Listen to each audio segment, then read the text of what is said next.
Pues nada, buenas tardes. Es un poco excesivo topicazo decir esto de que una presentación de un libro es una celebración. Incluso yo creo que ya se ha convertido en un tópico decir que es un tópico, que una presentación del libro es una presentación y así sucesivamente. Pero es verdad que si una presentación de un libro es una celebración, yo creo que más celebración todavía es la presentación de un primer libro, porque yo creo que la celebración es doble. O sea, celebramos que sale un libro, ya veis que hay pocos, celebramos que sale un libro, pero celebramos, y a mí eso es lo que más importante me parece en este caso y en este momento, celebramos que tenemos que acoger con amor incondicional a alguien que llega a esta puñetera jungla de las letras que es compleja y tal, ¿no? Y entonces yo creo que eso es quizá más importante que el hecho de tener otro libro más en la mano, es que sea el primer libro y que recibamos a alguien que sea, o sea, que explote ahora y que estalle ahora en un libro, ¿no? Yo voy a intentar ser breve, pero no lo sé. Soy un poco palizas, pero como nos han dicho que hay tiempo, vamos a intentar ser breves. Voy a hacer una pequeña intro y luego me gustaría lanzarle una serie de preguntas ahí como muy sencillas o muy básicas para que Isabel nos pueda contar algo más, ¿no? Estas eran las gafas. Quiero empezar leyendo a la propia Isabel y leyendo un texto porque vale que es un libro en el que se cuentan una serie de historias, pero es un libro en el que también hay una serie de insertos, que aunque solo uno de ellos creo que se titula Interludio, solo hay uno, pero hay varios textos que se van intercalando entre las distintas historias que se cuentan y que para mí son interludios que además tienen algo de metaliterario, o sea, es decir, hay unas historias pero también hay unas reflexiones acerca de lo que, o así lo veo yo, que soy muy pesadito con estas cosas, de lo que es escribir y tal. Y hay uno que me gusta especialmente como para empezar, que dice así: entre el cristal y el marco descuajeringado de la ventana se cuela una cuchilla de aire helado, porque en esta estación es siempre invierno, aun cuando en las jardineras de la entrada florecen los lirios y en los escaparates de las tiendas asoman las telas de algodón, las gafas de sol y las toallas de playa. No quiero mirar, me sé de memoria lo que voy a ver. Prefiero leer mi novela, que esta semana me transporta a épocas de castillos y brujas, países lejanos o imaginarios y reinos ocultos por las brumas. El frío y la lluvia en las novelas resultan románticos. Aquí se traducen en goteras de agua oxidada que se filtra entre las chapas que hace décadas dejaron de cuadrar. Me envuelvo en mi bufanda de emergencia y me imagino transportándome en el espacio y el tiempo, lejos de este futuro cercano y vacío que llega como mucho hasta el viernes, pero que se repite con una cadencia rítmica y desesperante desde hace años, y se proyecta hacia un infinito enmarcado en el cuadro de esta ventana, del color de la tierra yerma, tan seco como la pertinaz sequía. Está lejos, Luis. La vida transcurre entre estos dos viajes, el de vuelta y el de ida, que no el de ida y el de vuelta y el de ida, con un paisaje que cambia a 70 km por hora, a 30 a veces, en el mejor de los casos, a 90. Desmontes, casas en ruina, estaciones desérticas y abandonadas.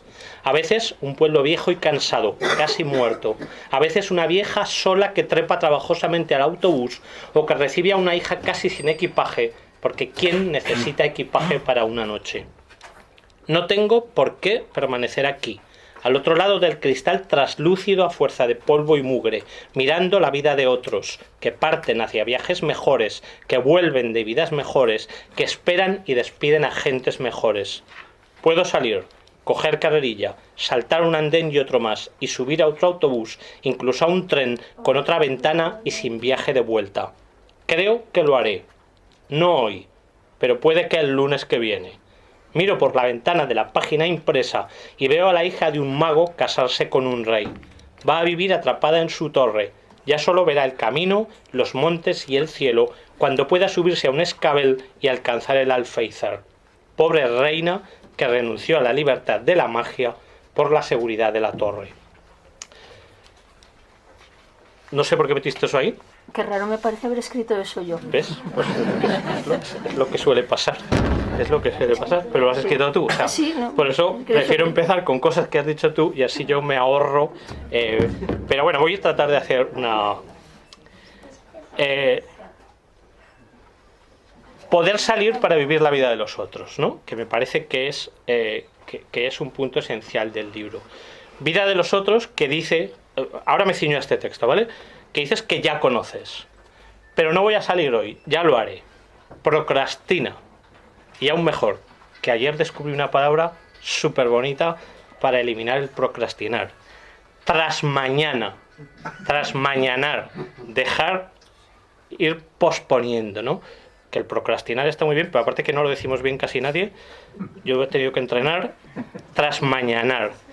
¿Y para qué trasmañana? ¿Por qué no quieres salir a esa vida de los otros? Porque prefieres seguir donde está, en esa estación, y prefieres seguir leyendo, ¿no? Y en esa lectura aparecen tanto la estación en la que ella está leyendo, como la torre esta de la hija del mago que se va a quedar allí encerrada. Aquí hay un concepto esencial que me parece que, bueno, a lo largo del libro puede estar, que es el de la soledad. La soledad y la posibilidad de abrir una ventana entre lo real y lo ficticio, una ventana real y ficticia, que es, en primer lugar, la lectura, puesto que quien está en la estación viendo a los demás prefiere seguir leyendo, pero también en el caso que nos ocupa, que es el de la narradora, es la escritura, ¿no? Esa ventana es real para la princesa, se tiene que encaramar al alféizar para poder ver ese camino que de otra manera no vería, pero es ficticia, entre comillas, para la narradora. ¿Por qué ficticia? Porque todo es ficción, y ya hemos dicho muchas veces que incluso las autobiografías más teóricamente reales son absoluta ficción, ¿no? Se queda en una torre, se queda en esa estación. ¿Para qué? Para escribir en soledad y en silencio. Se escribe en soledad y en silencio. La escritura es una labor de soledad, pero también para leer, y se lee en silencio, pero en compañía. En el momento en el que leemos, estamos dejándonos acompañar por quien escribe, y quien lo ha escrito se va a acompañar de nosotros. En la torre, insisto, y en la estación. Me gusta mucho referirme, lo tengo que meter con calzador muchas veces, pero de vez en cuando viene bien, a Walter Benjamin, el filósofo, cuando habla del narrador, ¿no? Y hay una frase muy bonita en ese texto que dice: quien escucha está en compañía, que yo creo que ya la he dicho más de una vez, ¿no? ¿Qué quiere decir esto? Que quien escucha, o quien lee, o quien habla, o quien escribe, está en compañía, se rodea de una serie de gente. ¿Qué hace el narrador? Recoge una serie de testimonios, los filtra, los reescribe y los lanza. De manera que ese narrador oral a la manera antigua tiene que estar rodeado de una serie de gente que puedan recibir lo que el narrador ha recibido, ha rehecho y ha lanzado. Y para esto también está el silencio. De hecho, estáis aquí en un silencio religioso y sepulcral. Y ese silencio aparece en el libro también de una forma bastante literaria, que es la referencia al cuento de María Sarmiento. María Sarmiento, que todos sabéis la continuación, entonces escatológicamente me la evito. Pero ella dice en el momento en el que nombra a María Sarmiento, ¿por qué se nos contaba el cuento de María Sarmiento? Para pedir el silencio de los oyentes, para pedir el silencio de los niños. Una manera de tranquilizar a la gente, de tranquilizar a los críos, es empezar a contar este cuento que no termina, que se queda ahí colgado, ¿no? Tú empiezas y a esta pobre mujer se la lleva el viento, quién sabe quién sufre las consecuencias del tal viento, pero el cuento ahí se queda, o sea, no acaba de alguna manera. Y entonces Isabel, en un momento, que creo que también es otro de los interludios, pero no me acuerdo muy bien, dice: ¿qué pasaría si terminásemos el cuento de María Sarmiento, o si le diésemos voz a María Sarmiento? Quien dice María Sarmiento dice Pepe Sarmiento, o cualquiera de los sarmenteros que pueda haber por el planeta, ¿no? ¿Qué pasaría si le diésemos voz, ¿no? Y yo creo que ahí está una de las claves del libro de Isabel, que a lo que ella se dedica es a dar voz a esas Marías y a esos Pepes Sarmientos que están por el mundo, gentes absolutamente anónimas, con historias absolutamente anónimas, a las que ella ha puesto voz, y que ella, como narradora, se rodea de todos nosotros para lanzarnos, digamos, todas esas historias que de otra manera probablemente se las hubiera llevado el viento como se las lleva el viento. De hecho, hay un par de frases que me gustan mucho. Hay un momento que más o menos dices, alguno de los personajes dice que de tanto callar hay palabras que se le aferran a la garganta, y no hay que callar, hay que conseguir que esas palabras que se aferran a la garganta se conviertan en el relato y salgan, y llevadas por el viento o no, se expandan. Y otra frase también de otros los personajes, que viene a decir: todo lo que se me venía a la cabeza servía lo que había leído, servía lo que había escuchado, servía las series de televisión, las películas, los discos escuchados. Es decir, todo estaba ya ahí. Estos días me ha dado por leer a un señor al que desconocía completamente, que es Carmelo Iribarren, un poeta de San Sebastián, que es una maravilla. Y en sus diarios hay un momento que sus diarios están compuestos de aforismos, y hay un momento en el que él está hablando de los poemas, pero esto es trasladable a cualquier cosa, porque viene a decir que él habla de poema en concreto, pero lo podemos trasladar a cualquier cosa, que dice que lo que escribimos puede tardar años en gestarse. Es decir, aunque nosotros pensemos que lo hemos escrito ahora o lo hemos escrito de una tacada, puede que lleve años gestándose, puede que lleve años ahí dentro, puede que todas esas palabras aferradas a la garganta estén desde hace mucho tiempo, puede que todo eso que se nos ha ido viniendo a la cabeza esté desde hace mucho tiempo. ¿Qué sucede cuando alguien decide desaferrar esas palabras a la garganta o exponer todo eso que ha llegado? Que simplemente lo que está haciendo es dar tiempo, esperar, estar atenta y simplemente ayudar a que todo eso que estaba ahí dentro salga de alguna manera y podamos darle luz en la página en blanco. Y de alguna manera, todas esas Marías y Pepe Sarmientos de las que está hablando Isabel, lo que sucede es que estaban ahí, ya no solo las historias, sino tu propia historia como narradora, estaba ahí, estaba solapada, estaba escondida, ha estado atenta, ha pasado tiempo y las ha ido filtrando, y ha ido consiguiendo que todas esas historias hayan podido salir a la luz de la página en blanco. De alguna manera eso es, bueno, de alguna manera no, narices, de todas las maneras, para mí es lo que ha hecho Isabel. Insisto, tanto en lo referente a las historias como a su propia historia como narradora. Estaba ahí, contenida, solapada, ha estado atenta, y ha llegado un momento en el que todo se ha ido filtrando y todo ha ido saliendo. Así que te voy a bombardear ya a preguntas. Y la primera iría por ahí, ¿no? ¿Tienes conciencia y constancia de esta idea de todo estaba ahí larvado y tiene que estallar en algún momento? Todo estaba ahí. A ver, la mayor parte de las cosas o las he visto o me las han contado, o alguien me ha contado algo que se parecía, o iba en el tren y alguien ha dicho una frase que ha desencadenado una historia. O sea, realmente no me he inventado pocas cosas. De hecho, mi madre me ha obligado a cambiar algunas cosas por ser demasiado reconocibles. Suelen hacerlo las madres. Hija mía, porque, que luego no podrás volver allí. A Egea, ¿no? Entonces, pues claro, hay cosas que ha habido que... Pero sí, pero hay cosas también que salen, pues eso, de una palabra o de una situación. O, bueno, también, aquí hay mucha gente del hospital y, en fin, no sé, tratamos con tanta gente, nos cuentan tantas cosas y nos dicen tantas... la realidad supera la ficción permanentemente, entonces realmente es fácil. Y al margen de la temática, es decir, al margen de las historias que se cuentan, ¿no? Tú como escritora, ¿estabas ahí? Claro. ¿Estaba ahí, latente? Sí, claro, sí. Todo, o sea, pues las cosas se van juntando unas con otras, llegan, no sé, se mezclan y llega un momento que las cuentas a alguien para reírte un rato, y no sé, sí están dentro, sí. Y luego, claro, pasan el filtro de cómo lo veo y cómo lo cuento yo, claro. Sí. Hace 10 minutos hemos dicho que no hablaría de esto, pero hay que decirlo. Yo la primera vez que leí algo de Isabel, me dijo que no había escrito nunca, y le dije, ¿estás segura que no has escrito nunca? Y me dijo, sí, no he escrito nunca. Aquí está.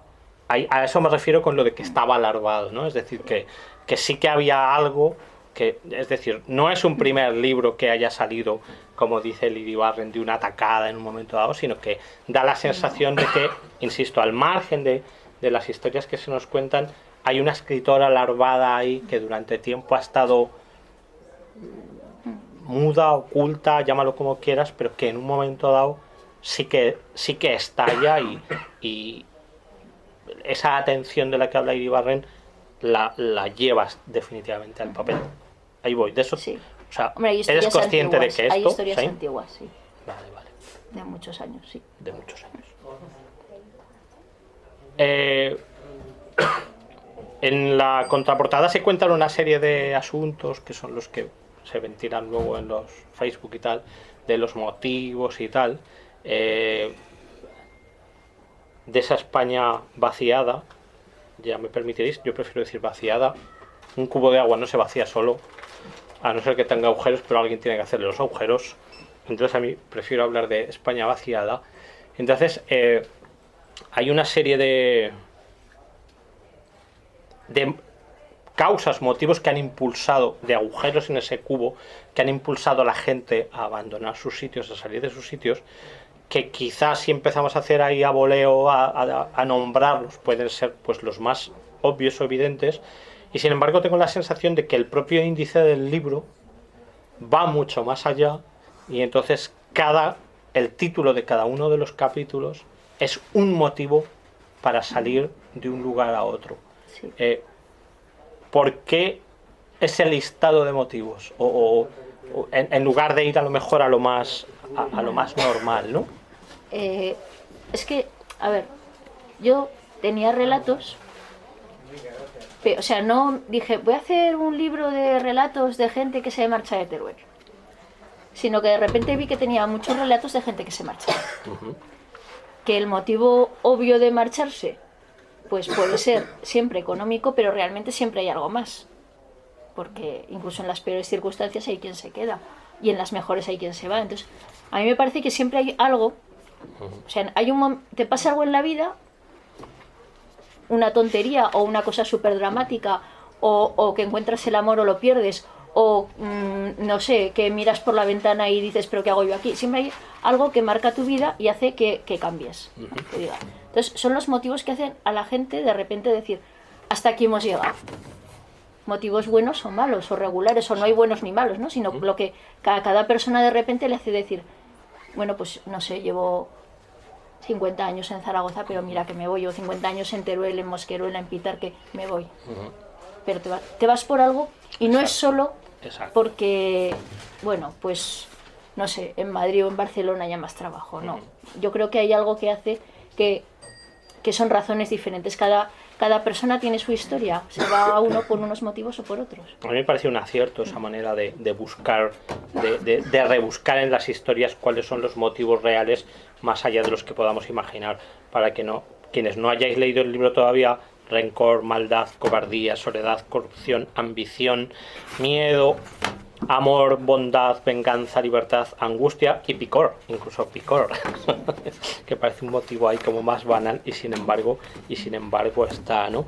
Claro, son historias de gentes. A mí una de las cosas que más me gustan de la narrativa de Isabel es que crea unos mundos que, vale, quienes la conozcáis reconoceréis muchos de esos mundos, pero para quienes no conocemos o no conocíamos esos mundos, hostia, era como muy sorprendente. Es decir, esta especie de costumbrismo berlanguiano, en el buen sentido de la palabra, de personajes ahí que decías, pero ¿dónde han salido? ¿De dónde sale esta peña? ¿No? ¿De dónde sale Buenecica? ¿De dónde salen estas mujeres atadas a la pata de la mesa? Estos hombres a mesa puesta, estos curas que sabe Dios. O sea, hay un abanico de personajes absolutamente muy reales, evidentemente, porque no es un realismo fantástico ni mucho menos, sino que son relatos, historias de a pie de tierra. Pero claro, tú buscas personajes que no sean, o sea, yo no puedo aparecer en un relato de esto, porque soy un señor absolutamente normal. Sí, pero hay una serie de gente ahí que de dónde ha salido toda esta peña, ¿no? Entonces, en ese sentido, ¿cómo ¿Cómo te planteas esta galería de sujetos a estas vidas y a estos destinos tan aciagos? De ninguna manera, o sea, es que pasan por delante de mí. La mayoría. Pero los atrapas, ¿cómo los atrapas? Es que no se puede evitar, o sea, no sé, pues, no sé, es que es... o sea, a lo mejor no es una sola persona, ¿no? O sea, a lo mejor hay tres que se podrían convertir en una, ¿no? Pero realmente, ¿de dónde han salido? Pues mira, muchos han salido de mi familia. Tengo una familia anormal, no, tengo una familia normal, todo el mundo tiene familias llenas de personajes, han salido de Gea, han salido de Teruel, muchísimos han salido de Teruel, han salido de las familias de los demás, o sea, no sé, han salido del hospital clínico muchísimos, o sea, a montón, vamos, es que miro a Emilia y me río porque es que hemos compartido algunos de esos personajes, ¿no? El solterón borracho de Gea, pues ahí está, ¿no? Pues pasa por ahí y claro, pues inevitablemente protagoniza una historia. Claro, o sea, esto para los conocedores lo ha convertido en un libro juego, ¿no? A ver quién es quién de Gea y del clínico, ¿no? Realmente, o sea, no a lo mejor es una sola persona. Ya, claro. Pero bueno, es que hay un ejercicio de observación absolutamente real y cotidiano, ¿no? Que yo creo que eso se nota porque se transmite una cercanía en los personajes. Es decir, insisto, son personajes muchas veces que rayan casi lo estrambótico, lo surreal, pero que los ves con los dos pies en la tierra y que intuyes que son, no porque sepas que son reales o no, sino porque ella los ha dotado de una realidad que si ya la tenían en la vida real, en lo literario yo creo que todavía lo tienen más, ¿no? Personajes, espacios, a mí me llama la atención en el relato este, no sé si, o sea, en el relato, en el interludio este, cuando hablas de los viajes, el de vuelta y el de ida, que no el de ida y el de vuelta, que parece que sería lo normal, ¿no? Y entonces yo creo ver también en esto que hay evidentemente hay una intencionalidad clarísima, ¿no? Claro, espacios hay muchos en el libro, ya no solo los que dan, digamos, título a los capítulos de a Valencia, a Zaragoza, a tal o a cual, sino luego los puntos de partida. Entonces hay espacios que son de partida y de llegada, y de alguna manera eso también los diferencia, ¿no? Y el tratamiento que se hace de los espacios en estos relatos también depende de dónde salimos y a dónde llegamos, ¿no? Intuyo que más allá de saber estos van de aquí para allá, hay también un cierto componente simbólico o... ¿no? Sí, en muchos sí, o sea, pueden estar situados en un pueblo real o imaginario o en una casa, pero sí, o sea, casi todos los espacios vienen a contraponer el encierro con la libertad. El del tren, el interior del tren es... Claro. ¿Dónde estás encerrado? Pues cada uno está encerrado en donde cae, ¿no? Pero... y por eso quieres irte. Exacto. Claro, porque digo yo ahora que hay espacios de salida y espacios de llegada, pero también hay espacios de tránsito, o sea, no solo es de aquí me voy y allá llego, sino que en muchas ocasiones también hay un espacio de tránsito, ¿no? Que tiene que ver con esa idea del irse. Y luego el tiempo, porque aparece en todas las décadas, estuve ahí, digo, a ver si está... Bueno, a partir de los 30... los 30, lo que hay de siglo XX, están todas las décadas. Entonces, claro, también transmite una sensación de... a lo mejor nos hacemos una idea de estos exilios, estas diásporas vinculadas con momentos muy particulares de la historia o con una mirada retrospectiva, momentos en los que la gente sí que... Pero claro, da una sensación de actualidad absoluta. O sea, la gente se sigue pirando de allí donde están. Claro. Es decir, la gente se iba en los años 30 por unas causas, pero se van en los años 2000 por otras causas que no serán las mismas, pero que les obligan también a salir de ahí, ¿no? Esto también lo tenías claro desde el principio, es decir, que la diáspora no era de un momento determinado. Hay una cosa que hemos dicho muchas veces algunas personas que están aquí que lo entenderán, que es: nadie te puede obligar a quedarte donde no quieres estar. Y yo creo que muchas veces, o sea, eso creo que a lo largo de la historia habrá pasado siempre. O sea, al final, si no quieres estar en un sitio, solo necesitas tener un motivo y un poquito de valor para dejarlo. Y esto pasa siempre. Concretamente aquí empieza en los años 30 porque es en los años 30 cuando comienza el éxodo de Teruel hacia otros lugares. Básicamente porque a lo mejor antes de los años 30 tampoco sabían que había otra cosa diferente en otro sitio. Que estoy viendo a Maribel, es que me estoy acordando que Maribel procede de su familia de Pitarque y alguna vez pues me ha contado cómo, o sea, la bicicleta fue un cambio. Claro, fue la posibilidad de salir. Por eso empieza en los años 30, pero seguro que antes pues también la gente se marchaba. Claro, porque Claro. o sea, están todas las décadas. Sí, o sea, empieza en los 30, años 60, 30 por eso, porque es a 80, partir de entonces 70 y cuando... además vas yendo y viniendo en el Sí. tiempo. Es decir, tampoco has hecho un repertorio cronológico de la historia, Claro, porque yo creo que a lo mejor el título diáspora puede retrotraernos a momentos muy concretos o a ideas muy históricas y sin embargo eso, o sea, los 90, los 2000, el 2017 o el 2019 que es el final, ¿no? O sea, que hay esa sensación de cuidado que esto no se ha acabado y que hasta que caiga el meteorito vamos a seguir saliendo de todas partes. Sí. Como Todo el mundo se moverá de un lado a ¿no? otro igual, sí. Exacto. Y... vale, y los interludios.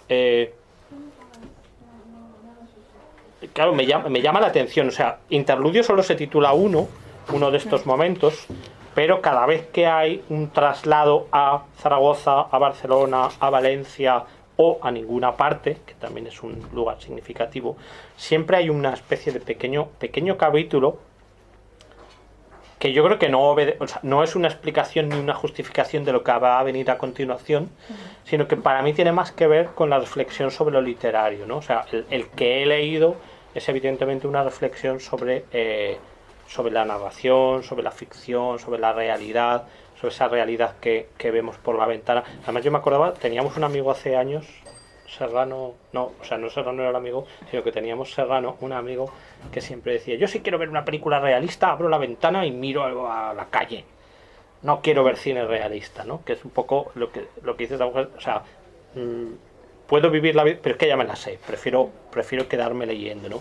Entonces hay, en todos esos interludios a mí me da la sensación que hay una carga de reflexión sobre el hecho de narrar, sobre la literatura.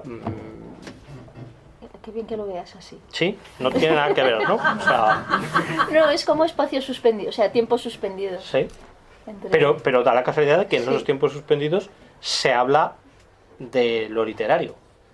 O sea, no hablas de... Qué bien. No me había dado Sí, cuenta yo bueno, cuando... pero yo sí, por eso estoy aquí. Qué bien. No, pero sí que es verdad, ¿no? Y de hecho hay uno que no termino de entender, te lo voy a Vaya, por decir. No termino, o sea, a ver, porque de repente me parece que la magia de ese momento es que no se termina de saber, o yo en mi lerderez absoluta no lo he pillado, que es la piedra azul.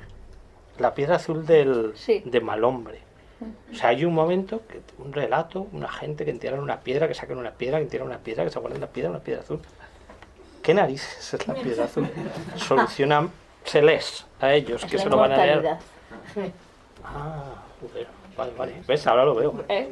Ahora lo veo, pero hay que verbalizar las cosas.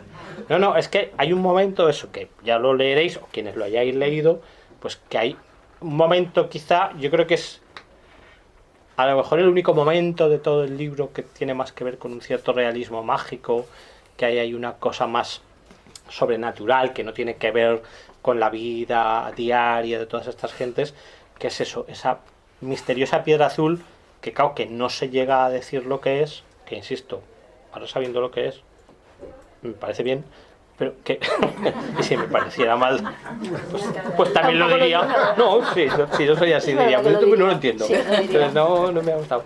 Pero sí que es verdad que es el único momento, digamos, que no hay, que hay una cierta apertura a mundos distintos a lo que en realidad en el resto del libro se hace. ¿Es deliberadísimo esto o tampoco tiene nada que ver con lo que estoy diciendo yo? Es que, a ver, era una explicación a que el hombre estuviera permanentemente viudo. Es Ajá. que siempre están viudos. Es una familia que siempre se quedan viudos. Ya. Pero Porque la no se piedra, mueren. Entonces por eso se mueren sus mujeres. Ay, no, ahora no se entiende. Vaya por Dios. O sea, acabamos de liarla, o sea que mejor lo leéis y... Sí, mejor lo leéis. Y ya está. Y finalmente, porque luego os tiene que firmar la chica, estáis muchos, ¿cómo se te ocurre todo esto? Porque no puede no ocurrírseme. ¿Y por qué no puede no ocurrírsete? Esto es que no sabría decirte, pues es que las cosas pasan. A ver, las cosas pasan, ¿no? Y pasan cosas. sí, entonces pues yo no puedo evitar mejorarlas un poco. Ajá. Un poco, o sea, realmente, pues el que has leído del tren, pues realmente si tienes que ir y volver en tren a un sitio horrible, en un tren espantoso, pues es horroroso. Hombre, pero ya, pues si vas leyendo un libro, te vas imaginando las cosas, tu vida se relaciona con, pues ya es mucho más bonito. Claro, entonces puedes dejar las cosas como son cotidianamente, bastante desustanciadas, o mejorarlas un poco. Os aseguro que para quienes no lo hayáis leído, que están muy mejoradas y que o sea, que le da una vuelta de tuerca constantemente a, insisto, tiempos, situaciones, personajes, etcétera, etcétera. No hay, yo creo que no hay ninguno que sea, bueno, esto, no sé, podría pasarle a la tendera de debajo de mi casa. No. O sea, en todo momento hay flashes y destellos de estos de, como he dicho antes, de costumbrismo berlanguiano, medio buñuelesco, surreal, que le dan un toque de, yo creo que de intensidad especial, y sí de, no iba a decir adorno, no, porque no son adornos, de mejorar todas esas situaciones y todas esas historias. Con lo cual yo creo, no sé, yo que vosotros preguntaría, que la tenéis aquí, claro, la vais a ver ahí constantemente, pero yo creo que sería el lógico turno de que si a alguien se le ocurre alguna pregunta, esto suele ser un fracaso absoluto, nos empeñamos en seguir haciéndolo. Sí, bueno, ¿queréis buena, preguntar algo? Sí, esto es tan tópico como lo de decir que hay tópicos. Pero no sé, igual siempre hay alguien a quien le pica la curiosidad, y entonces la tenéis aquí, o le preguntáis mientras os dedica el libro. Pero vamos, si no, yo por mi parte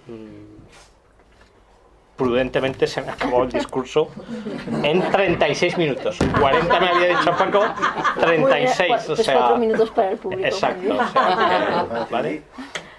O remata algo, diles algo, diles. Pues yo os voy a dar las gracias por haber venido, porque ha venido muchísima gente, que la verdad que me parece muy guay que hayáis venido tanta gente. No sé, porque, bueno, me parece, muchas gracias a los 2 o 3 desconocidos. Es que me parece increíble que alguien que no me conoce haya venido. De verdad, muchísimas gracias. Y luego, pues no sé, la verdad que ahora mismo me parece que tengo muchísimos amigos y eso está muy bien. Que, no sé, algunos lo habéis leído, la mayoría me habéis dicho que os ha gustado, claro, porque no me ibais a decir vaya mierda. Y no sé, a ver, yo creo que está bien. Yo creo que los que no lo hayáis leído, yo creo que de verdad que está bien. Sí, es majo. Sí, es majo. Se lee así rápido. Es llevadero, es breve, o sea, Sí. Viaje en tren. Sí, es un libro muy de ir en tren, incluso en autobús. Sí, no. Sí. Los relatos tienen Sí. la medida justa de un trayecto. Y luego, pues si alguien se reconoce, que sepa que probablemente pues,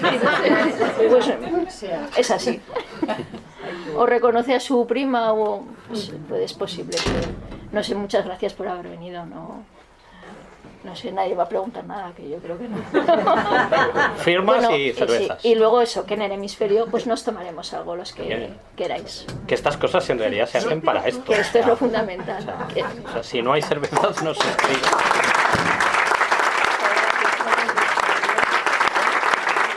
Gracias a Ortiz Albero. Una cosa, que falta una cosa. Nada hubiera sido posible sin Ortiz Albero y sin Miguel Serrano, que está al fondo.